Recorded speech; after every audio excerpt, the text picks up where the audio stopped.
সময় সংলাপে স্বাগত জানাচ্ছি আমি তুষার আব্দুল্লাহ। সময় সংলাপে আমার সঙ্গে যোগ দিয়েছেন অর্থনীতিবিদ অধ্যাপক এম আকাশ। আপনাকে স্যার স্বাগত সময় সংলাপে। আমি যে বিষয় নিয়ে কথা শুরু করতে চাচ্ছিলাম যে ৭১-এর পর থেকে এই পর্যন্ত আমাদের সমৃদ্ধির যে পথচিত্র ছিল সেটা কতটা নির্বিঘ্ন ছিল, বা এটা কি স্রোত গতিতে এই পথ আমরা পাড়ি দিচ্ছি বা দ্রুত? এটা খুব ভালো একটা প্রশ্ন আমার আমার জন্য, কারণ এটাই আমি বিশ্ববিদ্যালয়ে পড়াই। আচ্ছা, বাংলাদেশের অর্থনীতি পড়াতে গিয়ে আমাকে ৭১ সাল থেকে শুরু করতে হয়।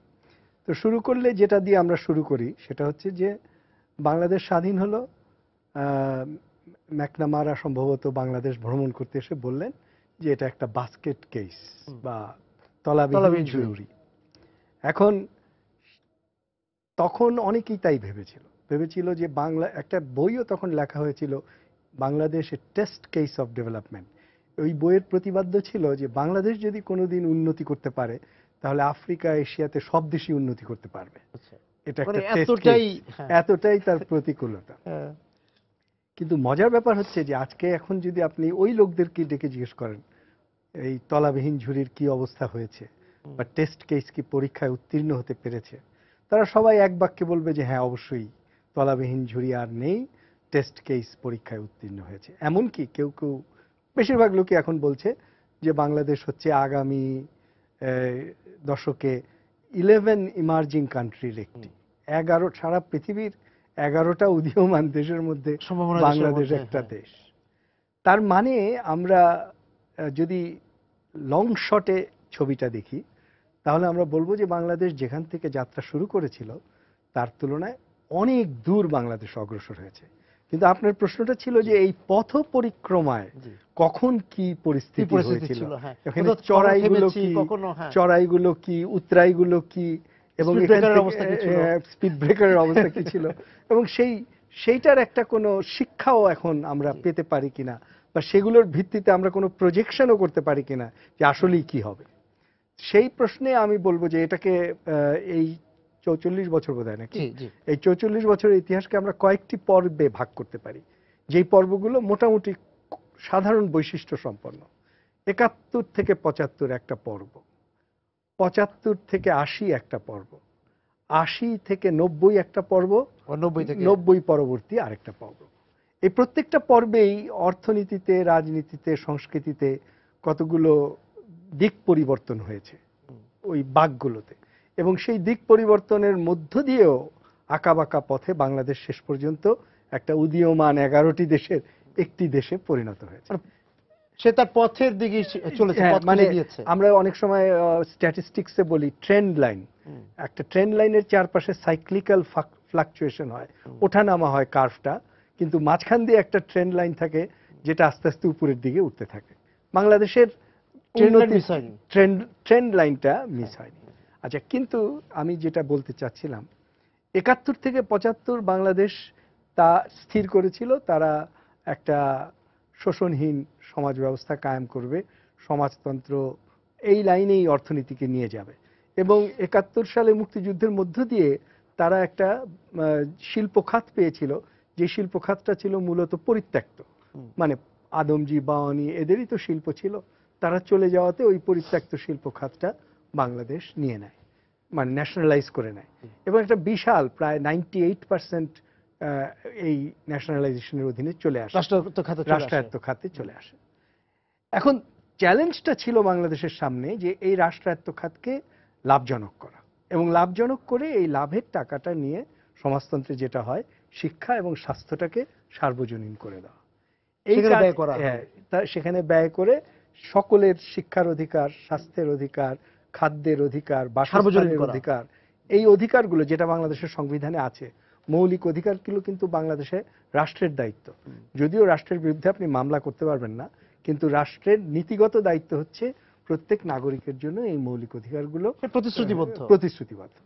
কিন্তু এটা করতে গেলে তো অর্থ লাগবে, সক্ষমতা লাগবে, সেটার জন্য তো আপনার রাষ্ট্রের হাতে টাকা লাগবে। টাকা দুইভাবে সংগ্রহ করতে পারে রাষ্ট্র, একটা হলো করের মাধ্যমে, আরেকটা হলো তার যদি মালিকানাধীন প্রতিষ্ঠান থাকে তাহলে তার আয়ের মাধ্যমে। তো তখন যেহেতু মালিকানাধীন প্রতিষ্ঠান অনেক বেশি আর প্রাইভেট সেক্টরের সবাই হলো ক্ষুদ্র পুঁজিপতি যাদের কর দেওয়ার সামর্থ্য কম, সুতরাং চ্যালেঞ্জটা ছিল রাষ্ট্রায়ত্ত প্রতিষ্ঠান থেকে এই আয়টাকে সংগ্রহ করে সামাজিক খাতের ব্যয়টাকে নির্বাহ করা।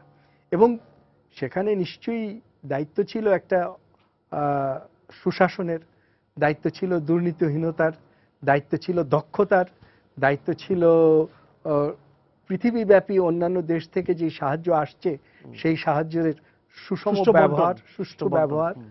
এবং এগুলো প্রথম দিকে দায়িত্বটা পড়েছিল অর্থমন্ত্রী তাজউদ্দিন আহমেদের উপর। এবং তাজউদ্দিন আহমেদ ছিলেন একজন খুবই দক্ষ প্রশাসক, দক্ষ লোক এবং একই সঙ্গে খুব আদর্শবান লোক। এবং তিনি প্রথম যে বাজেট বক্তৃতা দেন সেখানে তিনি বলেন যে জাতি অনেক কষ্ট করেছে, তাকে আরো কষ্ট করতে হবে। তিনি এটা বলেন নাই যে আমরা বহুত কষ্ট করে স্বাধীনতা সংগ্রাম করেছি, এখন আমরা উপশমের তাকিয়ায় ঠেস দিয়ে কিছু খাবো দাবো, পুরস্কার পাবো। কিন্তু যারা স্বাধীনতা সংগ্রামে নেতৃত্ব দিয়েছিল তাদের মনোবৃত্তি ছিল তো অনেক তো কষ্ট করেছি, এখন কিছু বিশ্রাম, আরাম, আয়েশ। এই জায়গাটায় একটা প্রবলেম হয়ে গেল।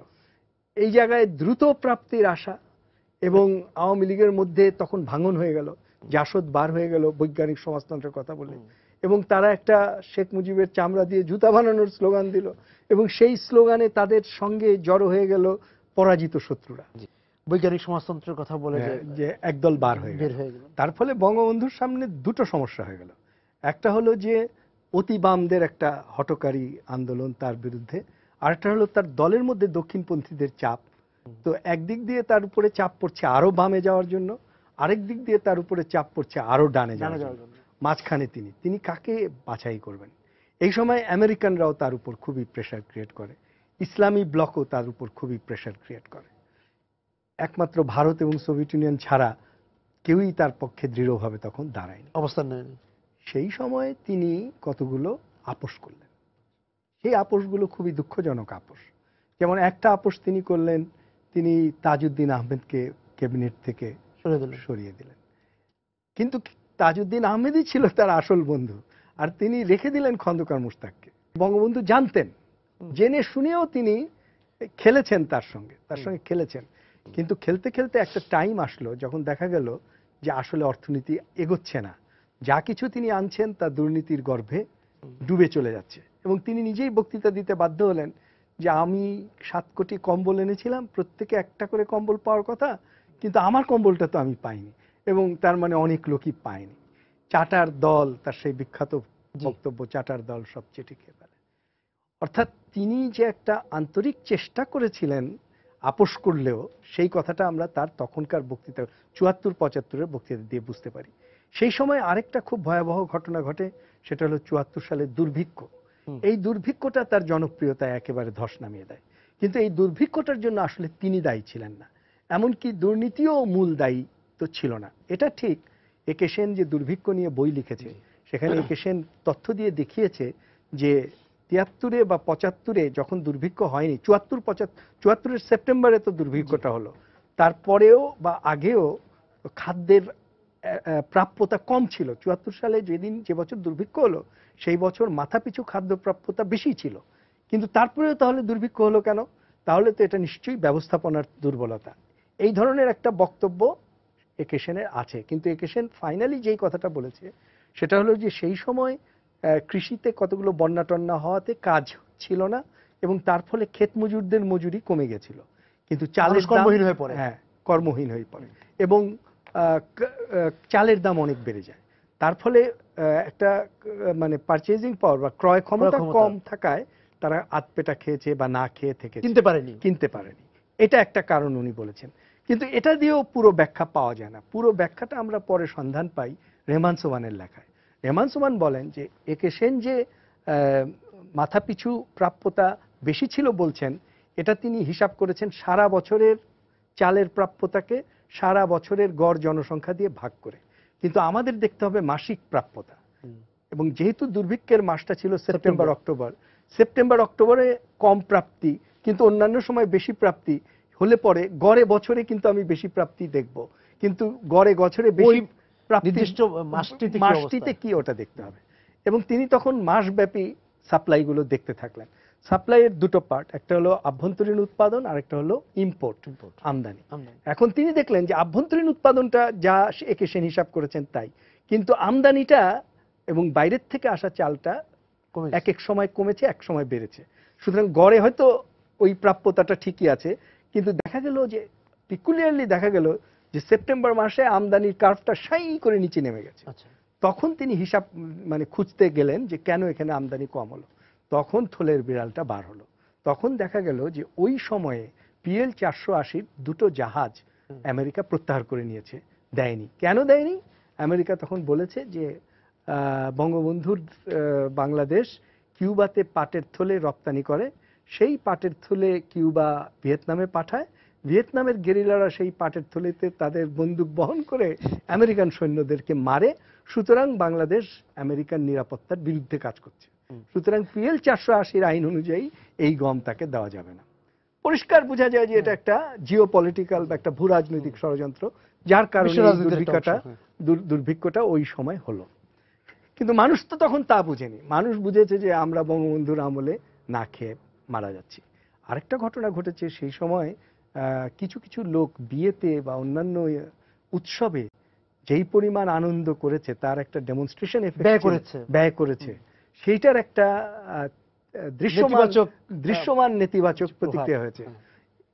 তাজউদ্দিনের প্রস্তাব ছিল বিয়ে বা এখানে 50 জনের বেশি নিমন্ত্রণ করাই যাবে না, সেগুলো তো হলোই না। তাজউদ্দিনের প্রস্তাব ছিল সকলে সাইকেল করে যাতায়াত করবে। তাজউদ্দিনের প্রস্তাব ছিল সর্বোচ্চ সরকারি বেতনধারী আর সর্বনিম্ন বেতনধারীর অনুপাত হবে 1:5। আর বঙ্গবন্ধু নিজেও ডাকসুতে মানে ছাত্র ইউনিয়নের সম্মেলনে এসে বলেছেন যে এবার তোমরা দেশ গড়ো, এবং সেই আহ্বানে ছাত্র ইউনিয়ন অন্তত জাসদ বা অন্যান্য ছাত্রলীগ মানে ওনার নিজের দল ছাড়া এবং জাসদ ছাড়া ছাত্র ইউনিয়ন তখন রেস কোর্সে কিন্তু ধান চাষ করেছিল, আমরা সেই সময় দেখেছি। কিন্তু পুরো জিনিসটা তো উল্টা পাল্টা হয়ে গেল, এবং যখন শেষে তিনি জিনিসটা বুঝলেন যেটা আর এইভাবে চলে না, তখন তিনি বাংলাদেশ কৃষক শ্রমিক আওয়ামী লীগ তৈরি করার কথা বললেন, এবং তিনি বললেন যে আমরা এই করব ওই করব। তার মধ্যে কিছু ভালো কর্মসূচি ছিল, কিন্তু তখন এটা অনেক দেরি হয়ে গেছে। স্যার আপনি বাকশাল পর্যন্ত এসেছেন। হ্যাঁ, বাকশালে করে তো বঙ্গবন্ধু অনেকগুলো মৌলিক কাজ করতে চেয়েছিলেন, যেগুলো এখন আমরা করতে চাচ্ছি। একটা হলো বিকেন্দ্রীকরণ, জেলায় গভর্নর নির্বাচিত হবে, বাজেট জেলায় ওয়াইজ ভাগ হয়ে যাবে, জেলা বাজেট হবে, সবই উনি তখন করতে চেয়েছিলেন। তারপর তিনি আরেকটা জিনিস করতে চেয়েছিলেন যে বাধ্যতামূলক সমবায়, মানে সেটার বিষয়টা খারাপ না এই অর্থে যে ভূমি সংস্কার করা যাবে না, কারণ জমি কারো কাছ থেকে নেওয়া যাবে না, কিন্তু যদি সবগুলো জমিকে কাছাকাছি করা যায়, আইল যদি ভাঙা যায়, এবং তারপরে ফসল সবাই মিলে করে তারপরে 3 ভাগ হবে, 1 ভাগ জমির মালিককে মালিকানা অনুযায়ী দিবে, যে 5 কাঠার মালিক, যে 2.5 কাঠার মালিক সে 5 কাঠার ওইভাবেই পাবে, কিন্তু একটা ভাগ, আরেকটা ভাগ উৎপাদনের উপকরণে চলে যাবে। তার মানে সার, বীজ, প্রযুক্তির খরচটাও ওখান থেকে চলে আসবে। আর আরেকটা ভাগ সরকার নিয়ে মানে শ্রম নিয়ে নেবে, শ্রম যারা পরিশ্রম যারা। তাহলে এটার মধ্যে গ্রামে তাহলে আর একটা সকলেরই, যেটাকে আমরা বলি অংশগ্রহণমূলক অর্থনীতি এবং বেকারত্বহীন অর্থনীতি, সেই জিনিসটা তিনি পরিকল্পনা করেছিলেন। পরিকল্পনা হিসাবে এটা অভিনব, কিন্তু এটা তো উনি আর কার্যকরী করার সুযোগ পাননি। কিন্তু যেটা হলো বাকশাল ভেঙে যাওয়ার পর, সেটা হলো যে আওয়ামী লীগের দক্ষিণপন্থী অংশ খন্দকার মোশতাকের নেতৃত্বে ক্ষমতা গ্রহণ করলেন, এবং তারা 180 ডিগ্রি অর্থনৈতিক পলিসির অ্যাবাউট টার্ন করলেন। এবং প্রথমেই খন্দকার মোশতাক ঘোষণা করলেন যে যারা বাঙালি, যাদের কলকারখানা আমরা নিয়েছিলাম, তাদেরকে আমরা ক্ষতিপূরণ না, তাদের কলকারখানা আমরা ফেরতও দিয়ে দিব। তারপরে তিনি বললেন যে আমরা একটা স্টক মার্কেট খুলব। তারপর তিনি বললেন পুঁজির উপরে যে সিলিং ছিল সেই সিলিং আমরা উঠিয়ে দিব। তারপরে তিনি বললেন বিদেশি বিনিয়োগকে আমরা অবাধে নিমন্ত্রণ করব, তারা এসে যে কোনো শর্তে আমাদের এখানে বিনিয়োগ করতে পারবে। এইগুলো তো তিনি অর্থনীতিকে পুঁজিপতিদের জন্য খুলে দিলেন। কিন্তু যেটা তখন সমস্যা হলো যে সামরিক বাহিনী এবং মুশতাকের মধ্যে এটা দ্বন্দ্ব হলো। আর আওয়ামী লীগেরও যে অংশ স্বাধীনতার পক্ষে থাকলো, মুশতাক কিন্তু স্বাধীনতা সংগ্রামের সময়ই পাকিস্তানের সঙ্গে কনফেডারেশনের পক্ষে মুভ করেছিলেন, সেটাও কিন্তু বঙ্গবন্ধু জানতো। সুতরাং সেই পাপের কন্টিনিউয়েশন মুশতাক, এবং সেটাই সে করতে চাইলো আবার, যে ইসলামের সঙ্গে সম্পর্ক ভালো করব, ইসলামীদের সে তার আদর্শের ধারাবাহিকতা খেলেছে। ধারাবাহিকতা নিয়ে সে আসছে। এখন সেইখানে কিন্তু বেশিক্ষণ সে থাকতে পারেনি, কারণ সে যেই ট্যাঙ্ক বাহিনীকে দিয়ে কাজটা করিয়েছিল, এই ট্যাঙ্ক বাহিনীর সঙ্গে সামরিক বাহিনীর অধিকাংশ সদস্য একমত ছিল না, এমনকি জিয়াউর রহমানও না, যে তারা চেইন অফ কমান্ড ভেঙেছে। কিন্তু জিয়াউর রহমানের কাছে যেটা মোর ইম্পর্টেন্ট ছিল সেটা হলো পাওয়ার। সুতরাং তিনি ভেবেছেন যে যদি এই ট্যাঙ্ক বাহিনী জিতে যায় তাহলে আমি এর সঙ্গে থাকব, আর যদি কর্নেল তাহের জিতে যায় তাহলে কর্নেল তাহেরের সঙ্গে থাকবো, কোথাও না কোথাও থাকবোই আমি আছি, ক্ষমতায় হ্যাঁ, থাকবো, ক্ষমতায় আছি, হ্যাঁ। এটা ছিল তার ক্ষমতার প্রতি তার একটা বিশেষ বাসনা। অর্থনৈতিক নীতির ক্ষেত্রে জিয়াউর রহমান ছিল কিছুটা প্র্যাগম্যাটিক মানে ইন দ্য সেন্স যে আমি পুরোপুরি সমাজতন্ত্র এগুলো বিশ্বাস করি না, আবার পুরোপুরি ধনতন্ত্র আমি বিশ্বাস করি না, আমি একটু মাঝামাঝি চলবো, এবং ওয়ার্ল্ড ব্যাংকের সব কথা শুনবো না, কোনো কথা শুনবো, তবে আমার ক্ষমতা রক্ষার জন্য যেটুকু কম্প্রোমাইজ করতে হয় সেটুকু আমি করব। এই ক্ষমতার জন্য আপোষ। হ্যাঁ, ক্ষমতার জন্য আপোষ। কিন্তু নীতিগতভাবে সে চেষ্টা করেছে একটা প্র্যাগম্যাটিক বর্ডার লাইন মেনটেন করতে। যেমন একটা উদাহরণ দিই, সেই সময় ওয়ার্ল্ড ব্যাংক তাকে বলেছে যে আদমজি ডিন্যাশনালাইজ করে দাও। আদমজি তখনও ডিন্যাশনালাইজড হয়নি, তো মুশতাকও করে উঠতে পারেনি। আদমজি তো অনেক পরে এসে ডিন্যাশনালাইজড হলো। তো তখন যখন চাপ, তখন থেকেই চাপ, আদমজিটা তো একটা প্রতীক, এটাকে প্রাইভেট সেক্টরে দিলে সোশ্যালিজমের কবর হয়ে গেল। তো ওয়ার্ল্ড ব্যাংক এখানে চাপ দিয়েছে আদমজি ডিন্যাশনালাইজ করো। তখন জিয়াউর রহমান বলেছে যে হ্যাঁ আমি করব, যদি কোনো কারখানা অলাভজনক হয় তাহলে আমি ডিন্যাশনালাইজ করব, লাভজনক হলে করব না। এটা কিন্তু প্র্যাগম্যাটিক নীতি, যে আমি চালাতে পারলে রাখবো, আর চালাতে না পারলে ছেড়ে দেব। আচ্ছা, এই নীতি নিয়ে তিনি চললেন এবং তিনি করলেন না, এবং তিনি কিন্তু এইসব কারণে, এই তার প্র্যাগম্যাটিজমের কারণে তার কিন্তু একটু শক্তি বৃদ্ধি হলো। মুশতাকের কোনো শক্তিই ছিল না, কিন্তু তার কিছু রাজনৈতিক শক্তি, এমনকি তিনি কমিউনিস্ট পার্টির মতো পার্টিকে দিয়ে খালও কাটালেন, তার ওই ব্রহ্মপুত্র খাল কাটালেন, এবং হ্যাঁ ভোটে তাদেরকে দিয়ে হ্যাঁ ভোটও দিলেন। কমিউনিস্ট পার্টি তখন মূল্যায়ন করলো যে জিয়াউর রহমানের দলের মধ্যে ভদ্রলোকও আছে, খারাপ লোকও আছে, পুঁজিপতিও আছে, অন্য কিছু আছে, মানে সব কিছু একটা জগা খিচুড়ি। কিন্তু আলটিমেটলি জিয়া তো টিকলো না, তাকে তো মৃত্যুবরণ করতে হলো, এবং সেটা করতে হলো তার মৃত্যুর আগে সে কিছু নিষ্ঠুরতাও করলো। সামরিক বাহিনীতে অনেকগুলো কু হলো, অনেক লোককে সে হত্যা করলো। কর্নেল তাহের যে তাকে মুক্ত করলো, তাকে সে ফাঁসিতে লটকে দিল। মঞ্জুর যে তার অন্যতম সহযোদ্ধা মুক্তিযুদ্ধের, তাকেও সে তার সঙ্গে সেই তখন আলটিমেটলি গিয়ে তাকে হত্যা করলো। আর সবচেয়ে বেনিফিটটা পেয়ে গেল কিন্তু পাকিস্তানপন্থী বা পাকিস্তান থেকে প্রত্যাগত কিছুটা সাম্প্রদায়িক, কিছুটা অসাম্প্রদায়িক, মানে দক্ষিণপন্থী, একেবারে খাঁটি দক্ষিণপন্থী জেনারেল এরশাদ। এবং জিয়াউর রহমানের মুক্তি পর্যন্ত এই সময়ে যদি অর্থনীতিটা আপনি দেখেন, আপনি দেখতে পাবেন যে অর্থনীতিটা ঠিক করতে পারছে না ফাইনালি কোন দিকে যাবে। ও কি দক্ষিণে একেবারে পুরোপুরি চলে যাবে, নাকি সে আর সমাজতন্ত্রে নাই, কিন্তু দক্ষিণে কত দূর যাবে সেইটা সে তখনও ঠিক করতে পারেনি। কিন্তু এরশাদ এসে এই প্রবলেমটা সলভ করলো।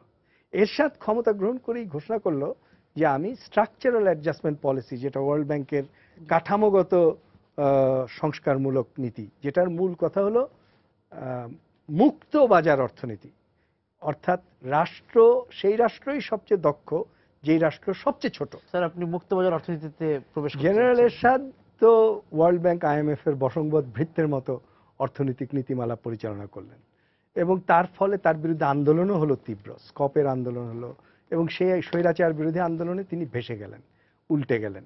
এবং তার সমগ্র পিরিয়ডটাকে অর্থনীতিবিদরা বলেছেন পিরিয়ড অফ স্ট্যাগনেশন, স্থবিরতার পিরিয়ড, আর তার সঙ্গে গণতন্ত্রহীনতা। সুতরাং স্কোর কার্ডের দিক থেকে তার স্কোর কার্ড খুবই খারাপ। খালি দুটো স্কোর কার্ড তার ভালো, একটা হলো ওষুধ নীতি, আর একটা হলো সে ইনফ্রাস্ট্রাকচার বা অবকাঠামোটা ভালোই করেছিল, বেশ কিছু সড়ক অবকাঠামো। যাই হোক, কিন্তু সামগ্রিকভাবে তাকে অর্থনীতিবিদরা বলে যে এটা একটা স্থবিরতার বছর, তো এবং গণতন্ত্রহীনতার বছর। তো স্থবিরতা এবং গণতন্ত্রহীনতা পার হয়ে আমরা গণতন্ত্রের যুগে আসলাম 90 সালে। 90 থেকে 95 আমাদের অর্থনীতি ওই এরশাদ আমলে যেমন 3 থেকে 4% হারে বৃদ্ধি পেয়েছে, সেই হারেই বৃদ্ধি পাচ্ছে, কিছুতেই এটা 5 বা 6 উঠতে পারছে না। 95 সালে শেখ হাসিনা যখন ক্ষমতা গ্রহণ করলেন, তখন এই হারটা 96 এর পর থেকে 5% উঠে গেল, এবং এইটাকেই বলা হয় ওয়াটারশেড। বাংলাদেশের যে নতুন বাংলাদেশের কথা আমরা বলছি, এই নতুন বাংলাদেশের ওয়াটারশেড শুরু হয়েছে বা জল বিভাজিকা রেখা এই 96 সাল। এটার কারণ 4টা। এটার কারণ পরে বিশ্লেষণ হয়েছে, দেখা গেছে এটার পিছনে 4টা শক্তি আছে যেটা এই গ্রোথ রেটটাকে সচল করছে, ত্বরান্বিত করছে। একটা শক্তি হচ্ছে কৃষি, আরেকটা শক্তি হচ্ছে পোশাক শিল্প, আরেকটা শক্তি হচ্ছে আপনার রেমিটেন্স, আরেকটা শক্তি হচ্ছে আপনার ক্ষুদ্র এবং মাঝারি শিল্প। কিন্তু এই 4টা ড্রাইভিং ফোর্সকে আটকে দিচ্ছে, বাড়তে দিচ্ছে না যেটা, সেটা হলো রাজনীতি। রাজনীতির যেই গোলযোগটা হয়েছে সেটা হলো যে মৌলিক কতগুলো প্রশ্নে আমরা ঐকমত হতে পারছি না। আমাদের স্বাধীনতা, এই প্রশ্নেই আমরা ঐকমত হতে পারছি না। জামাতে ইসলাম যে স্বাধীনতা মানে না, তার সঙ্গেই আমাদের প্রধান বিরোধী দল ঐক্য করে বসে আছে, এবং তারা যে আন্দোলনটা করছে সেই আন্দোলনটা হলো ধ্বংসাত্মক। সুতরাং এখানে আর শেখ হাসিনার দুর্বলতা তো আমরা সবাই জানি, যে তার সুশাসনের অভাব। শামীম ওসমানের মতো লোককে নিয়ে চললে তো আর সুশাসন কায়েম করা সম্ভব না। সুতরাং এই জটিলতা, একদিকে আমরা দেখছি দুর্নীতি, স্বজনপ্রীতি, সুশাসনের অভাব, আরেকদিকে আমরা দেখছি যে দেশটাকে টেনে আরো পিছন দিকে পাকিস্তানের দিকে নিয়ে যাওয়ার চেষ্টা। এই রাজনীতির সমাধান যতক্ষণ না হচ্ছে ততক্ষণ ওই ইতিবাচক শক্তিগুলো জাগ্রত হয়ে যেটা করতে চাচ্ছে সেটা আমরা করতে পারছি না। এবং বিদেশ থেকেও এখন তো একটা বিরাট ব্যাপার হয়েছে যে চায়নার একটা অভ্যুদয় হয়েছে, এবং চায়নার হাতে এখন লক্ষ লক্ষ লক্ষ লক্ষ ডলার, এবং চায়না এখন বলেছে যে আমরা একটা লুক ইস্ট পলিসি নিব, মানে পূর্বের দিকে তাকাবো, এশিয়ার জন্য এশিয়া। এখন হাসিনা বলেছে যে আমরা চায়নার সঙ্গে বন্ধুত্ব করব। ভারতও কিন্তু পুরোপুরি এখন আমেরিকার সঙ্গে তার স্ট্র্যাটেজিক অ্যালাই, কিন্তু চীনের সঙ্গেও আছে। সুতরাং ভারত, চীন, বাংলাদেশ, জাপান, এরা যদি রাশিয়ার সাথে রাশিয়া এটা নিয়ে যদি একত্রিত হয়, তাহলে আমি ধারণা করি যে আমেরিকা যতই চেষ্টা করুক এখানে আবার তার অনুসারী কোনো গ্রুপকে ক্ষমতায় বসিয়ে তার স্বার্থ হাসিল করে বঙ্গোপসাগরে একটা নতুন নৌঘাঁটি তৈরি করে সেটা সে করতে পারবে না, এটা আমার ধারণা। সুতরাং আমি রাজনীতির স্থবিরতাটা কিভাবে, রাজনীতির স্থবিরতাটা দীর্ঘ হচ্ছে এই জন্য যে সুশাসনটা যদি কায়েম করতে পারতো শেখ হাসিনা, তাহলে স্বাধীনতা এবং সুশাসন এক জায়গায় এসে যেত। এখন মানুষের চয়েসটা খুব মানে কঠিন। আমি যদি শেখ হাসিনার পক্ষে যাই স্বাধীনতার প্রশ্নে, তাহলে আমি সুশাসন পাই না। তো যারা সুশাসনকে বেশি গুরুত্ব দিচ্ছে তারা শেখ হাসিনাকে পছন্দ করছে না। আবার যারা বাংলাদেশের স্বাধীনতা মুক্তিযুদ্ধকে বেশি গুরুত্ব দিচ্ছে, অবশ্য বিএনপির মধ্যে যদি আপনি তারেক জিয়াকে আলাদা করেন, তাহলে তারেক জিয়া তো একই সঙ্গে স্বাধীনতার বিরুদ্ধে শক্তিরও মিত্র, আবার সুশাসনেরও 12টা সেই বাজিয়েছিল। সুতরাং সেই দিক থেকে ওই স্কোরটা অবশ্যই হাসিনার চেয়ে বিএনপির স্কোরটা দুই দিকেই কম। আমি বলবো যে মানে হাসিনা খালেদা জিয়ার চেয়ে ভালো এইভাবে বলবো না, আমি বলবো যে কম মন্দ, ওইটা বেশি মন্দ, এটা কম মন্দ।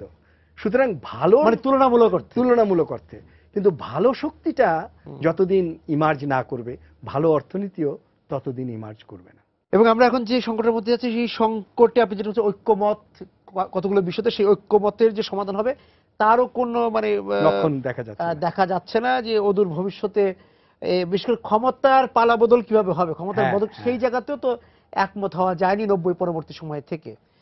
স্যার আপনাকে ধন্যবাদ। এই যে ধারাবাহিকতা হিসাব নিকাশটি মোটামুটি আজকে আলোচনা হলো, আরেকদিন আপনার সঙ্গে বসে তো আরেকটু বিস্তারিত শুনবো। আজকে শেষ করতে হচ্ছে স্যার, আপনাকে ধন্যবাদ আজকে সময় সংলাপে যোগ দেওয়ার জন্য। দর্শক যারা ছিলেন আজকে সময় সংলাপের আলোচনার সঙ্গে, আপনাদেরকে ধন্যবাদ জানিয়ে শেষ করতে। সময় সংলাপ দেখাবো আগামী দিন। সবাই সুন্দর থাকুন।